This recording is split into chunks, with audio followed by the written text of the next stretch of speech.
Fala pessoal, tudo bem? Bom, então vamos lá, né? Dando continuidade aqui na parte 4, refração, parte 4. Hoje na refração, nessa aula aqui, ó, eu vou discutir um efeito que ele é muito importante, que vai ser a reflexão total. Ok? Na verdade, isso aqui é importante a gente prestar atenção. A reflexão total, ela é uma consequência da refração, ok? Não confundir, óbvio, você não pode confundir, nunca refração é completamente diferente de reflexão, ok? Reflexão é bater e voltar, refração é mudar de meio. Vamos dar uma olhadinha aqui. Primeiro, que a reflexão total ela só pode acontecer se o meio for menos refringente, aliás, se a luz vir de um meio mais refringente para um meio menos refringente. Eu vou fazer um desenho aqui e acompanhe comigo o raciocínio. Beleza? Então, olha só. Aqui eu tenho uma divisão de dois meios, igual que a gente fez até agora. Então, guarda aí. Tirar essa régua aqui. Para ficar bem difícil, aqui eu vou chamar de... Pode ser N. Vamos chamar de N2 só porque a minha luz vai vir de baixo para cima. Vou chamar aqui de N1, aqui N2. Para ficar mais fácil, vou chamar isso aqui de ar e isso aqui de água. Ok? Repara que 1 e 2 depende do referencial, né? Não é tão importante. Então vamos lá. Vou imaginar um feixe de luz vindo aqui. Perfeito? Primeira análise. Vou tentar pegar sempre aqui e batendo no mesmo lugar. Imagina esse feixe de luz monocromático vermelho vindo aqui. Pá! Perfeito? Tudo bem? Simples assim. Se eu quiser saber para onde ele vai, é simples. Aqui é uma refração, então ele vai mudar de meio. Perfeito? Eu preciso desenhar a minha normal, que ela forma 90 graus aqui. Já vou desenhar a normal, que eu vou usar ela para todos. Vamos usar a normal aqui como se fosse um azul. Feita essa reta imaginária que eu tenho aqui, chamar ela de N. E aí o que vai acontecer? Bom, se não houvesse mudança de meio, esse feixe ia continuar reto dessa forma. Só que como a mudança de meio, o que vai acontecer com esse feixe? Ele vai afastar daquela reta normal. Vamos supor que ele afaste e venha para cá. Né? Aí o nosso feixe de luz vermelha vai sofrer essa quebra aqui e vai vir desse jeito. Perfeito? Tranquilo? Simples assim. Vou imaginar que eu pegasse um outro feixe, ok? De luz, e colocasse ele também vindo aqui, por exemplo, aqui. Agora vamos pegar como se ele fosse um feixe laranja. Perfeito? Um laranja aqui. Pá! Ok? Então, se eu tenho esse feixe laranja vindo até aqui, o que vai acontecer nesse caso? O feixe laranja vai bater aqui, eu tenho a minha normal, como a mudança de meio, esse feixe laranja vai ter que afastar. Então, se ele afasta da normal, o feixe laranja iria ficar ainda mais afastado aqui. Vou desenhar o feixe laranja, ele iria vir aqui assim. Então, observa o que está acontecendo. À medida que eu estou afastando o feixe, cada hora ela vai afastando mais da normal. Se eu imaginar um ângulo aqui do vermelho, olha o ângulo aqui. Se eu imaginar um ângulo no laranja, entre a normal e o feixe refratado, olha o ângulo aqui. Adivinha o que vai acontecer? Vai chegar uma hora muito especial que esse feixe aqui vai atingir esse ângulo aqui.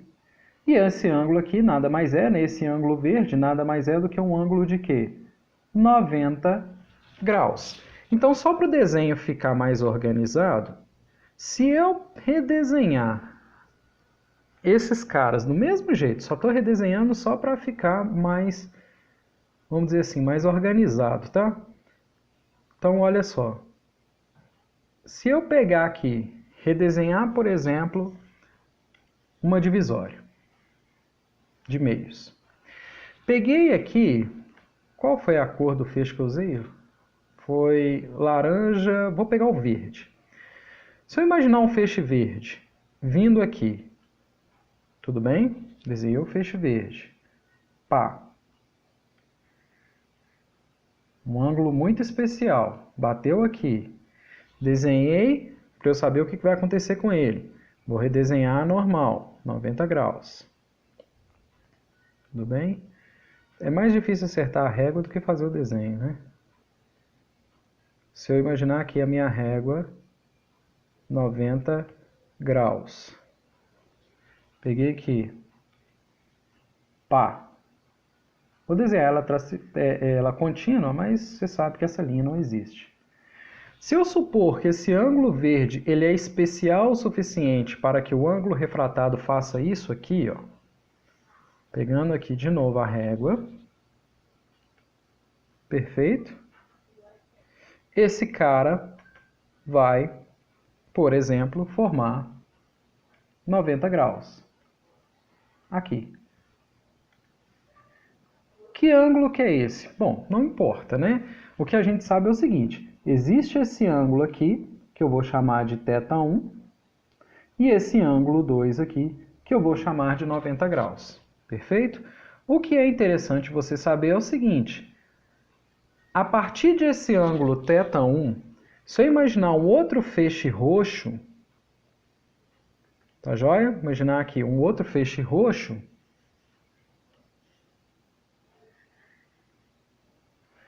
esse feixe roxo agora, ele não vai poder sofrer refração. Ele vai sofrer a tal da reflexão total. Ele vai bater aqui no meio e vai ser refletido. Repara que eu não falei refratado porque ele não mudou de meio. Ele vai ser agora refletido. Então, olha só. Esse feixe roxo aqui foi um feixe exemplo de uma reflexão total, que é o ponto central da aula de hoje. Tudo bem? O meio para esse feixe roxo, ele acaba funcionando como se fosse, né, um espelho. Perfeito? O meio ele acaba funcionando como se fosse um espelho. Então, para que eu desenhei o verde? O verde, esse ângulo aqui, ó, é o ângulo máximo, ok? Até que, deixa eu colocar aqui, até que seja possível verificarmos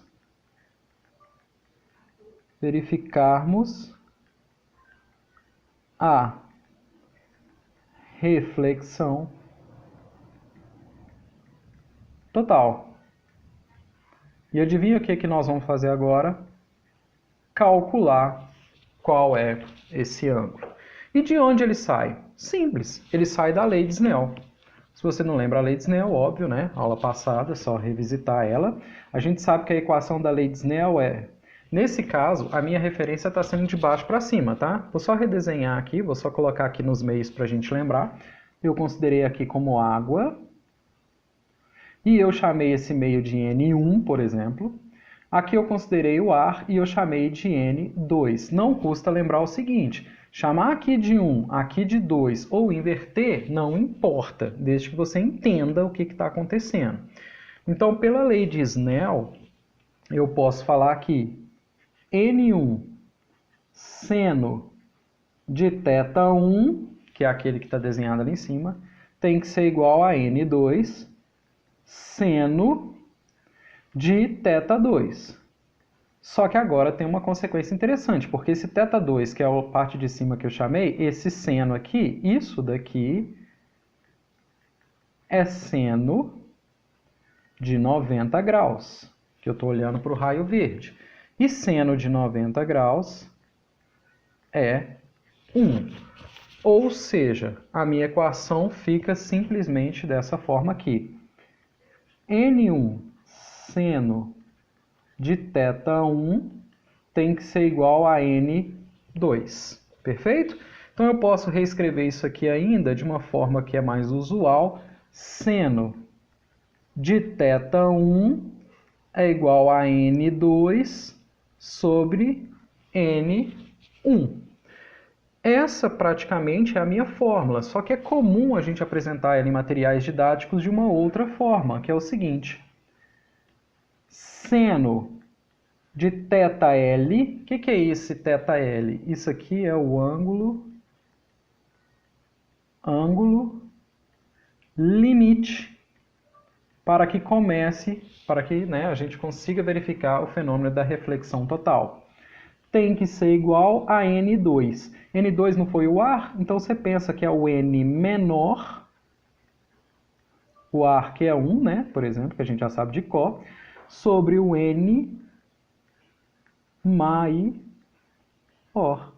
Simples assim. Então nos materiais didáticos e tal, às vezes eles apresentam essa fórmula essa equação dessa forma aqui, que é mais fácil para você perceber. Mas repara que essa equação aqui, ó, ela vem disso daqui. Vem dessa consequência. Perfeito? Sempre para ocorrer a reflexão, isso aqui é bom a gente frisar, você já deve ter percebido, eu já falei, mas é bom a gente notar, que para ocorrer a reflexão total, sempre a luz ou o feixe de luz, ou seja o que for, tem que vir, a direção dele é sempre de um N maior. Não, deixa eu escrever errado aqui. Do N maior em direção a um N menor. Reflexão total nunca vai acontecer, de uma forma, do contrário, do N menor para um N maior. Ela sempre tem que, por consequência, o feixe ele tem que sempre afastar da normal. O feixe ele sempre, ele entendeu aqui algumas figuras estranhas. Ele sempre tem que, o feixe ele tem que sempre afastar da reta normal. Ok? Tranquilo?